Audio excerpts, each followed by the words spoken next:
Mayor Jim Strickland, in his weekly email update, narrows it down to 3 issues as he sees it, and I just want you 3 to quickly weigh in as we got about 4 minutes left here, and I wish we had an hour, but we don't. Number 1, parents and families. He says thousands of Memphis teens are not enrolled in school or are enrolled but are excessively absent. In fact, there is no more relationship between the school system and the DA's office. Chronic truancy isn't even reported anymore.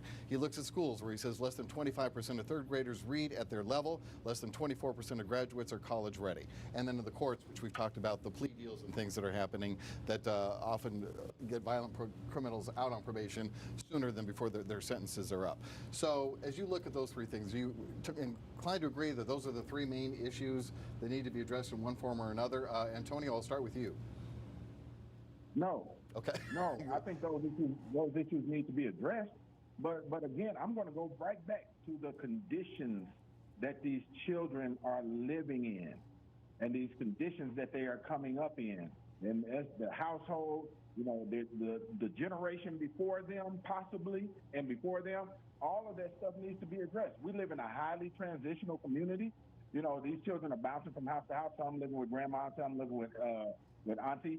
There are a lot of conditions that are contributing to this person becoming a shooter at the age of 19. And those are more on the punitive side, looking at, those issues, but it's more than that. It's way more than that, and no one is talking about addressing those issues. Mental health. Well, how do you deal with that raises the issue, Susan? I'll let you. How do you deal with generations literally of dysfunctional families? You have to start somewhere, Richard. I'm sorry, that was for Susan. I'm sorry. Go ahead. Oh, that's okay, Antonio.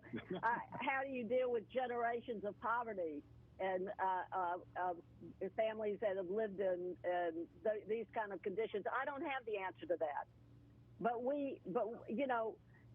a couple of things I have to say about Jim Strickland's message this week. I think it's only the tip of the iceberg.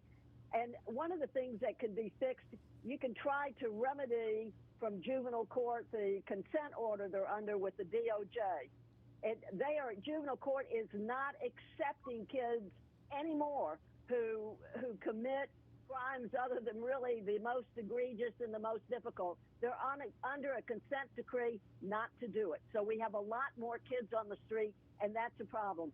But for me to sit here and say I can figure out how to solve these social generational problems, we can't. But it takes me back to my plea for either a summit that would help bring all these people, all these disparate people together, and even maybe a new division of our government that sole mission is to bring all the parties together, judiciary, the courts, the business community, the families in poverty, and all the social services agencies to help figure out how do we stem this rise in juvenile crime. Thank you. In a line or two, what's your biggest?